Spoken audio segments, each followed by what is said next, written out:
The music always gets me going a little bit in the morning. I know I'll have to probably change things up for next year. For 2021, can you believe that it's going to be 2021?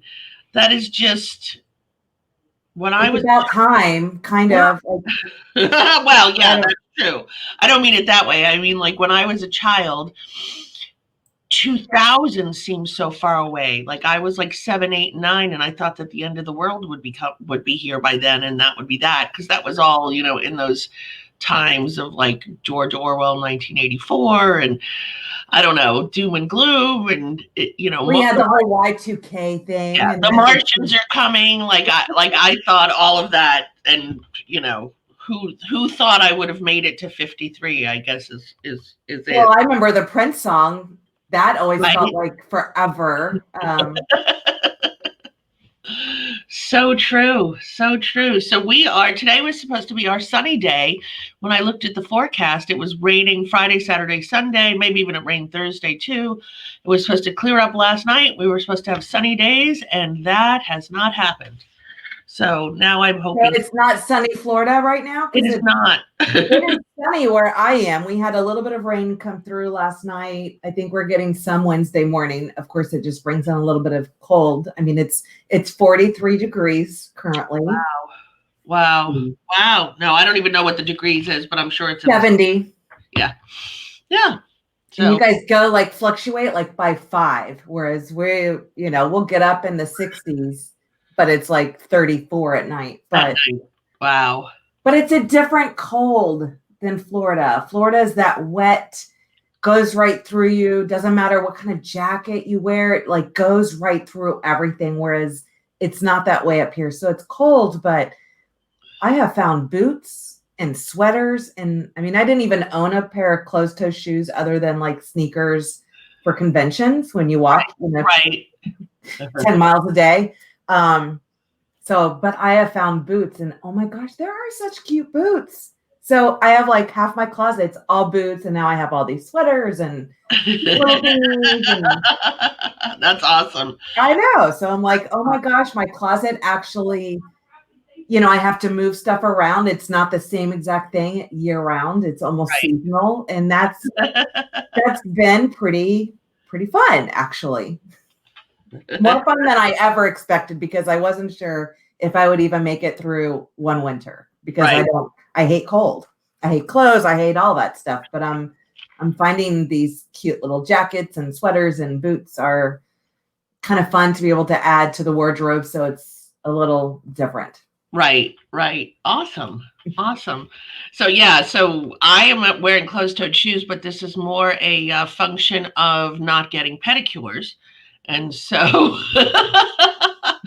with the COVID, trying to keep my little feet covered. I haven't figured out the whole pedicure. I've always been like every 2 weeks would go with my sister. But when it gets cold, I'm like, how do you get a pedicure when you have to wear socks and boots and because you're cold? Like I haven't figured that part out. I think you sit at the nail salon longer waiting for your toenails to dry. I don't know. I haven't had to do that in forever, so I'm not sure. But I know I got pedicures when I lived in Connecticut and Georgia. So, I've been getting pedicures since I was like 22. So I remember the first time like I discovered them. I was living in Georgia at the time. It was actually New Year's Eve day. And we went and got pedicures, and I think I got my eyebrows waxed, and I was hooked, and that was that. So I think I was 23 or 24 at the time. That's anyway, me too. Same thing. I think it was like homecoming. I had the fake whatever nails done. I've never liked the fake nails. I just want to pop them off. But I love gel. Right. Because it's my nails, but just stronger because mine are super weak. I mean, I haven't had my nails done since Vegas. I just don't like to put gel nail polish on my toes for some reason. I like my toenails to have some breathing ability. So somebody just commented, get gel polish. Yeah, that's the only thing. I think my biggest thing is I guess I need to wear, socks and shoes and then take them off there. Whereas I've always, had flip-flops or sandals or open toes, and that's where it gets weird. Like, well, gosh, what do you do? Like I have to take shoes and then it's the whole gel. So I figured gel is the way to go, because if I have to put socks on and stuff. So well, that's a good idea, Sandy. Color Street too. I keep hearing about that. Still unsure but I hear a lot about it. So I may have to try that. But I'm just decided my toes are waiting till I go down to Florida and I have open toe shoes. There you go. Okay, and they'll be here soon. But okay, let's get into it, because I think nobody really cares that much about our nails, although we are getting a lot of comments about them. So all season, and season I mean the whole entire COVID season since March or April, we've been talking about how to tap into your connections and how to keep your business going and what you should be doing. And there's a list of 10 things you should always be doing. And you and I always say, do the 3 that you love and then pick 2 or 3 more that you might not love, but it'll help to get you more business. Well, we're always saying, even since like before in the sales powers, these are all just different pillars to your business. Right. And successful agents are doing 7 to 10 of these. So we're always trying to like pick the pillars, yes, you want to do social. That's not the only, thing that you need to be doing for your business. So it's a great list of 10 different ideas to be able to add. And so the first is your network. Keep in contact with your network, whatever your network is, and however you can keep in contact with them. So through video is great. So that my cousin responded to try Color Street, so they live in Orlando, and find ways to keep in contact with your network, whether it's, texting, handwritten cards, doing video, or just reaching out, being there to help. Your network's there for you, and you should be there for your network, so it's like your network. I think of it as my tribe as well. And for me, my network is the different groups. Mm-hmm. Your network could be, an attorney. It could be your partners, like preferred partners. To me, your network, it's a variety of different things, but it's just a matter of staying with that network or your tribe or anything like that. Your volunteer group, if you're a member of Candlelighters, make sure you're staying involved there and reaching out. And, everybody was working on the basket brigade over the weekend, and Sherry Tabbitt and David Cable were posting about all the marshmallows they were able to collect, so that's part of their network. Thank God for Amazon. I was like, how do I get that? Do I send somebody money? And I'm like, let me go to Amazon, and the pantry, of course, has it. All right, send 20 bags to the office. There you go. Right, for sure. Actually, it's funny because Sharon Mitchell posted her Christmas decorations, and she posted these 2 light up gnomes. Did you see those this morning? Yeah, that she got off of Amazon. So I was super excited that she posted that, because those are cute. I already ordered mine. So anyway, I don't know. I probably would save a lot of money if I didn't have Amazon, especially. I did turn it off on my app. So if I'm not at home, like it's not allowed to use data to go on. I'll just get the little dog that says, because it's way too easy. Yeah. Good idea. I actually ordered stuff for the office on Amazon the other day. And of course I sent it to the wrong office. So I ordered a new flag for the Atlantic office, and it got sent to the Cocoa Beach office because I picked anyway. I should not be allowed to use Amazon, but so keep in contact with your network. The next is what we call in the industry FSBO, or for sale by owners. Are there a lot of for sale by owners out there right now? I'm actually surprised I haven't seen that many, considering. But reach out to for sale by owners. Even if you give them an item of value, not with the foot forward of, I want your listing, but hey, maybe this will help you get your house sold. Come from a place of being helpful, rather than, always asking for the business. We have agents, they have no problem stalking them and, getting those converted over to their listings for sure. Yeah. Yeah. I mean, Mark Lindo, one of our agents, his very first listing was a for sale by owner. His very first, new to the business, reach out to them because it is, there's a reason why we have licenses and we do this. And certainly with more experience, you learn more and you learn the ins and outs. It's not as simple as putting a sign out there, to be honest. So reach out to the for sale by owners. Here's another one that is also a big one in our industry is expired listings. Reaching out to expired listings. Make sure, though, that it hasn't been relisted already with someone else or with the same agent.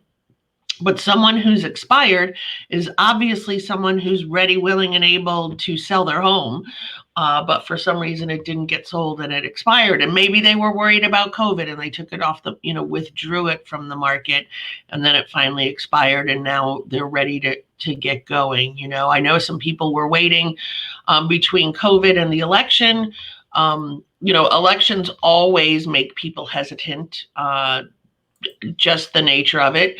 And so there's probably expireds out there, some expireds that were maybe expired 6 months ago. And they haven't been on the market and now they're ready to get back on. So you can use the search feature in your MLS to find out when a property expired and reach out to those people. Open houses, that's always a good one, a big one. There are some people who are like the master of the open house. They are great at converting leads and getting people to either be their buyers or to be their buyers and sellers. Tom Ferry always says, what is it, a minimum of how many signs you should be putting out, Heather? 30 signs.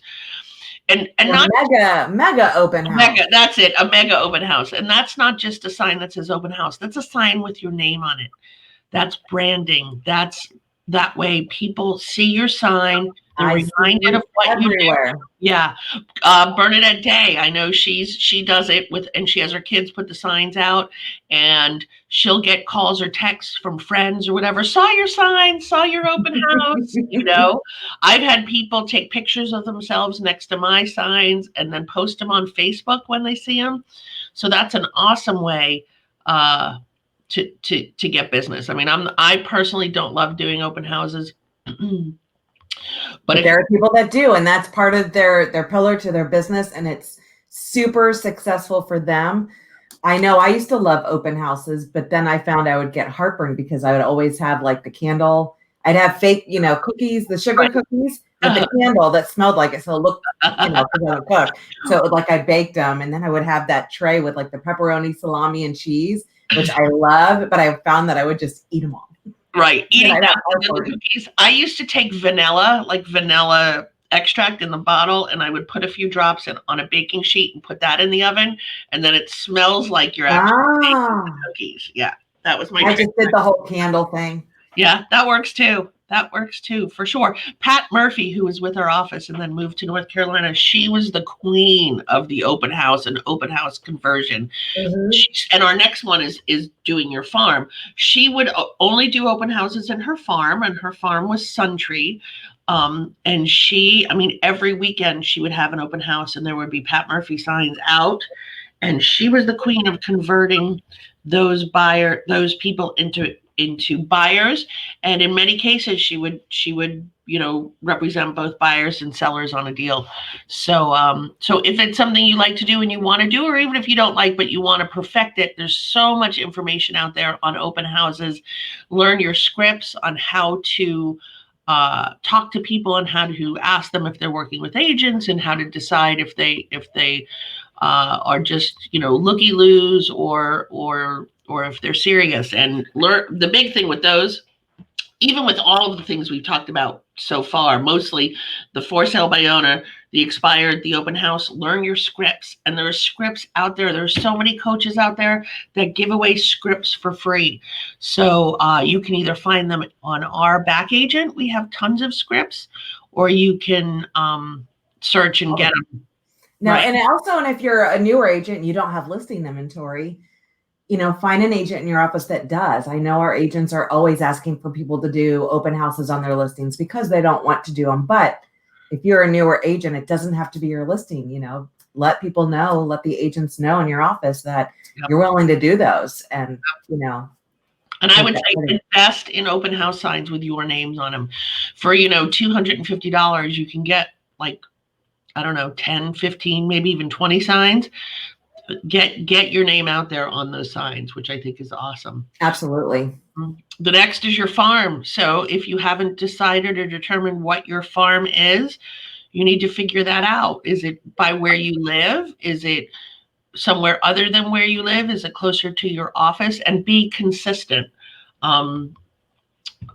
Like for me, my little neighborhood within Suntree, I don't really farm within my neighborhood for a couple reasons. When I moved into that neighborhood, somebody else already owned it. I mean, they owned it.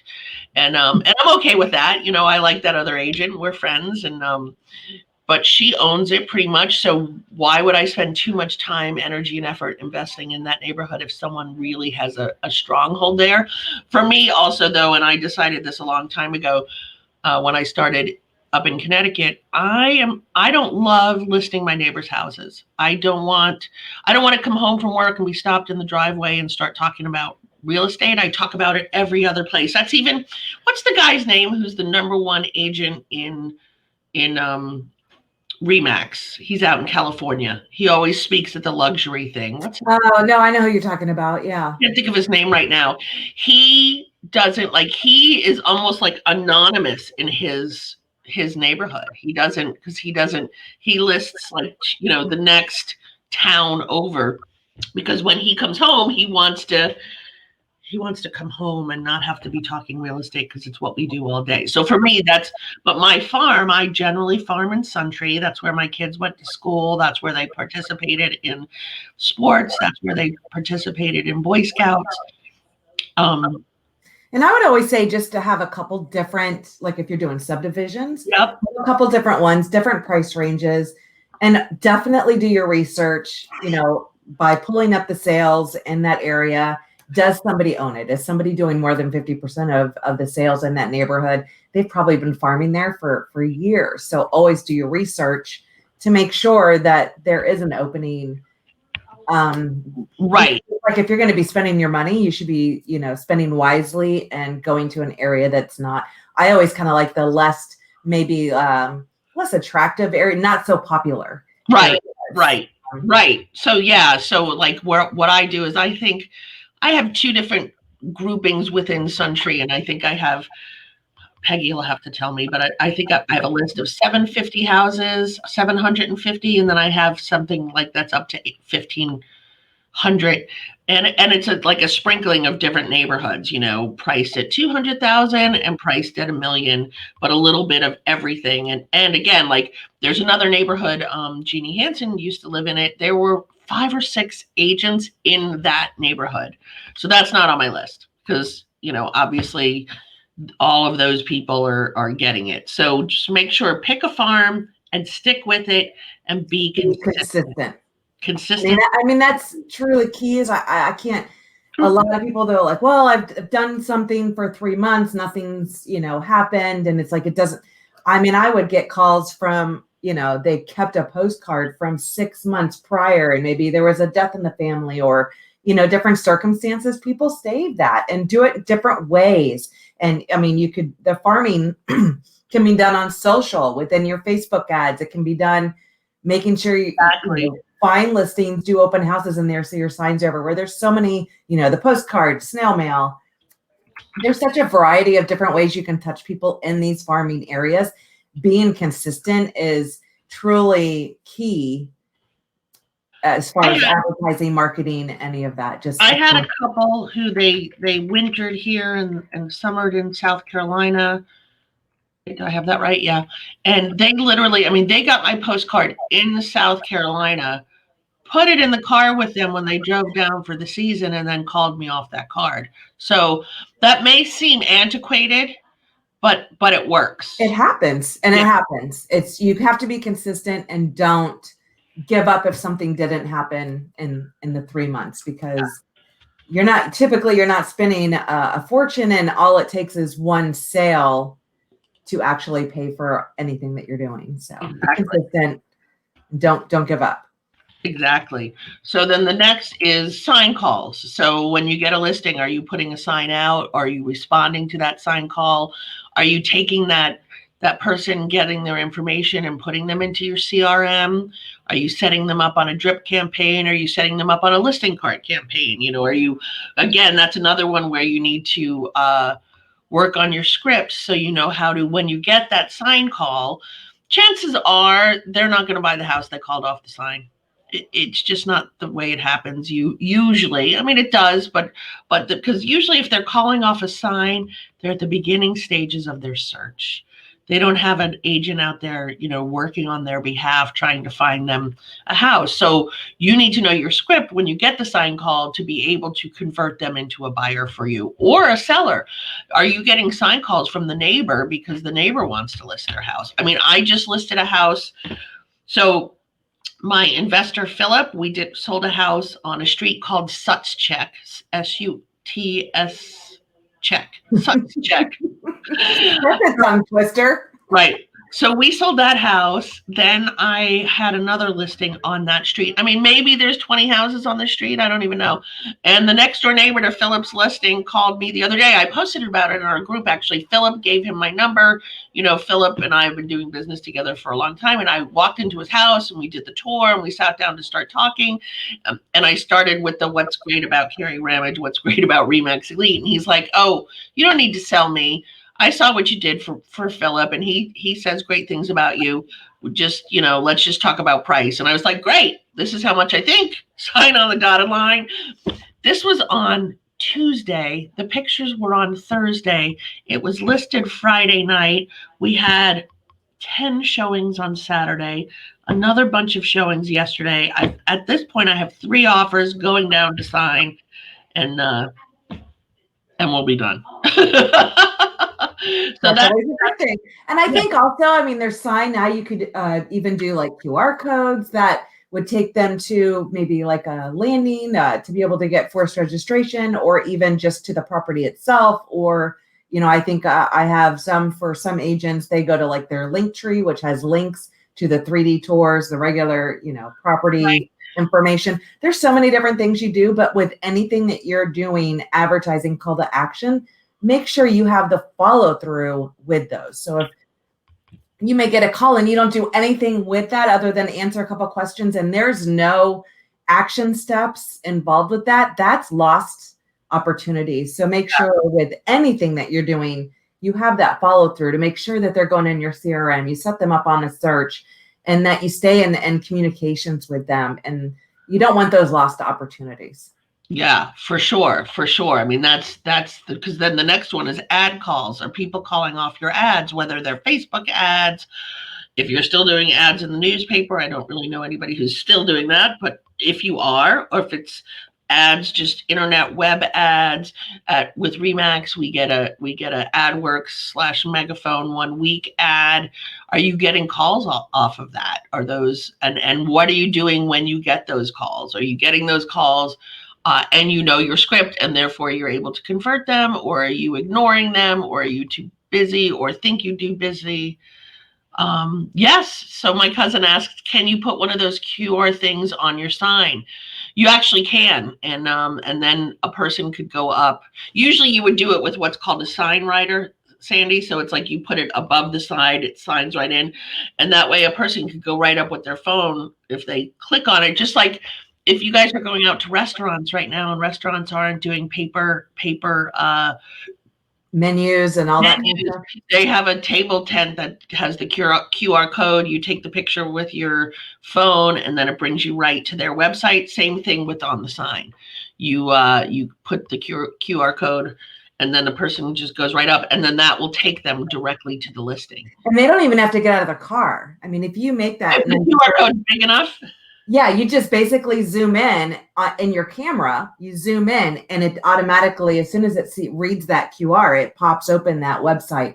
And if you do something like Linktree, you could have links to all of your specific listings. And that way you can have that done on a sign writer. And it's not like, otherwise we would use those waterproof stickers and you'd have to print a QR code and just, change it out. But it's much better if you have something like Linktree, which allows you to have multiple links within one QR code. It just basically takes you, or it could take them to your website. I just found Linktree. I was able to have the 3D tours, or, if you have Matterport, you can add a variety of different links and it doesn't change. You just have to go in there and edit or add listings as they come in and everything. But those, I think, are, for a long time, QR codes were like hot. And then but you had to have like an app for it and this and that. And then Microsoft came out with their version and got all confusing. But now that it's just your camera and you don't need an app or anything special, QR codes are coming along. And then, of course, with COVID, because of the menus or anything, I know when we go to restaurants, you pretty much can do everything straight from the QR code, which is, it's only really made those more valuable. So the QR codes are pretty cool for your sign. Well, you don't even have to listing flyers. You don't even have to snap the picture anymore. No, you just put it in camera on and it just happens. It's like magic. I know. For your listing flyers and stuff like that, how great is that to have for your listing flyer? Someone comes to see the property, they grab the flyer, you have that QR code.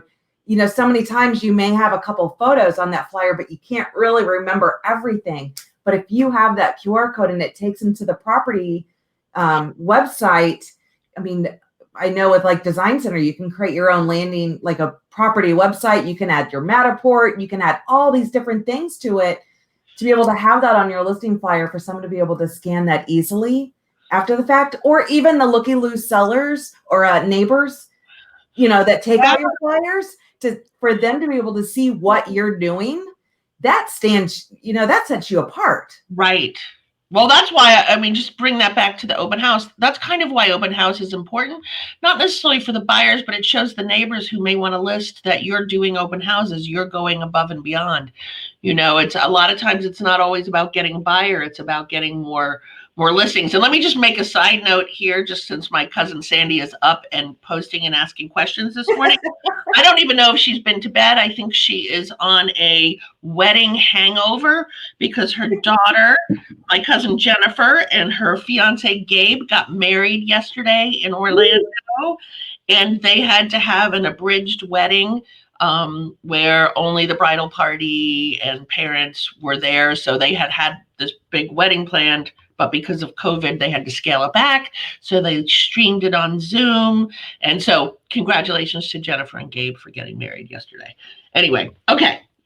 Back to Just Listed. Are you doing Just Listed? Whether it's Facebook post, Instagram post, can you do a TikTok Just Listed? I haven't. You can do a TikTok anything. I still do Just Listed postcards if it's something that I've listed within my farm. Yeah. So if I'm just listing, and what I like to do is if I'm getting a couple of listings all at the same time, all in SunTree, say, I do one postcard with all the houses on it. And I'll do the same thing. I'm closing a couple of SunTree houses next week.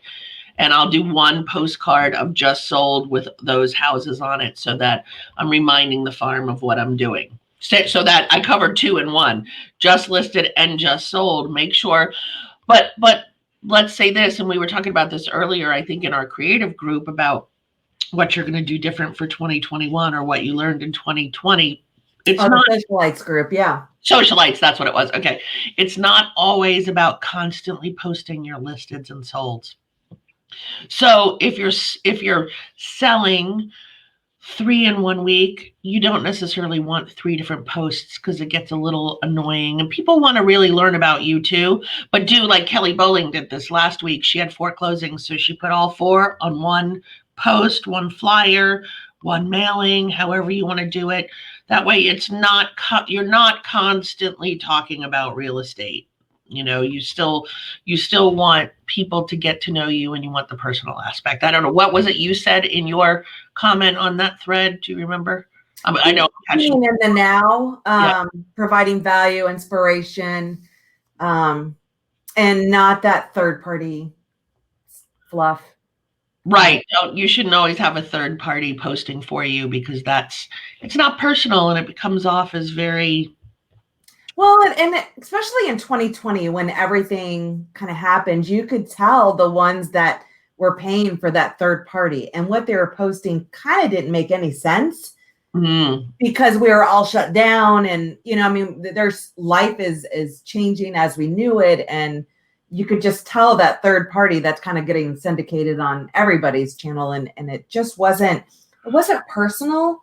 Yep. It wasn't passionate. It wasn't caring. It just was fluff. So I think, and there's no engagement with those. So I don't know. I have a thing with a third party generic garbage fluff. Yeah. I mean, it's like a pet peeve of mine. So I mean, I know a lot of people are like, oh, we need to be able to do this and this and this. And, you know, you should be providing this for us. And I'm like, no, I want to show you the content grid and a calendar and find things that speak to you and design your own easily. And how do you do that? You know, working smarter, not harder, but making something that's more passionate to you and putting it out there and coming from a place like with passion and value. I just think people remember that more than, I don't know, some other garbage piece that doesn't make any sense and nobody cares about. Right. Yeah, I agree completely. You know, it's funny. Years ago I did that. I paid for some service. I can't even remember what it was. And like I remember it, you know, it's posting houses with, you know, the mountains behind it. And I'm like, okay, well, that's and I mean, the real estate directory, as crazy as it may sound, those photos do a lot of engagement. I mean, that's crazy. It's better than some of the others. But yeah, sometimes it's like, I remember somebody I had posted and it was a picture of a nursery and it was a guy and everybody thought that was like his announcement of, you know. Oh, a baby, like that he's having a baby. Yeah, like, oh my gosh, I didn't know. Congratulations. Like, no. Like, I don't even know. It was just the way that it was worded. And it was like a photo of a nursery, and it was probably one of those questions about a nursery. But I think everybody just read into it like that was an announcement of, oh, by the way, we're expecting. And it's like, no. It was very funny, but it was another way of like, yeah, that's why that's why you need to make it real and genuine. And then the last one is the internet and websites, you know. Make sure your websites are up to date, and that takes it to another thing. Make sure your pictures are up to date, which my picture is only 3 years old, but my hair was red. I guess it's time for a new picture because somebody said to me, oh, I thought I was expecting somebody with red hair. And it's like, oops. Well, I know, but you used to change your hair color like every month. So you had like a batch of different cards with all these different colors. Okay, well, I guess I need to use these. Exactly. But make sure you're up to date on your websites. You know, we just did that. That was part of the homework with our business planning. Make sure that whatever it's saying about you is current, you know. Make sure if you announce what your awards were, the last award was in 2017 when you've actually gotten one in 2018 and 2019, you know, whatever it is, make sure you're doing a how do you say that? What do you call that? Like an analysis of your websites and everything. Yeah, brandyourself.com is a great, I think it's brand yourself, right? Yes, brandyourself.com. It has a free service where you can actually look at everything and it'll kind of grade you. But to make sure do a Google search for yourself. Make sure you're not a secret agent. Make sure all of your bios everywhere, social, Facebook, Instagram. Make sure there's links to your website. Make sure you're easily found on the platform that, you know, whatever person is going to be on. If you have a platform of a social profile, make sure your information is there. It really blows my mind how many on the MLS, how many on your Remax profile, how many don't have a click to your website or your social channels. Make sure, I mean, Google yourself and you'll see the first results that pop up. Make sure your information is there so people can find you and look at your website, know what your website is, know what your mobile app is. Make sure that is everywhere on all your marketing, on your email signature. It needs to be everywhere. And, you know, so many times we're like, oh, well, I never get internet leads. And it's like, well, you don't even have it on your flyers. You don't have it on your signature. Like, it's not anywhere. If you don't put it out anywhere, how is anybody else going to be able to find it? Right. So, of course, you're not going to get internet leads if you're not even advertising your website or don't even know what it is. So, right. Number 10 is always kind of like my biggest pet peeve, because it always blows my mind how many people do not pay attention to their internet presence and at least Google themselves to find out where they're at. Use Brand Yourself. It's free, and it'll kind of tell you how to word things differently to help you, grow that visibility for search engines and kind of grade your profiles. And yeah. I mean, it's so many times we've kind of created a profile and we forgot about it. But I mean, when's the last time you looked at the MLS, your Facebook business page, Instagram, Twitter, like LinkedIn, all of those?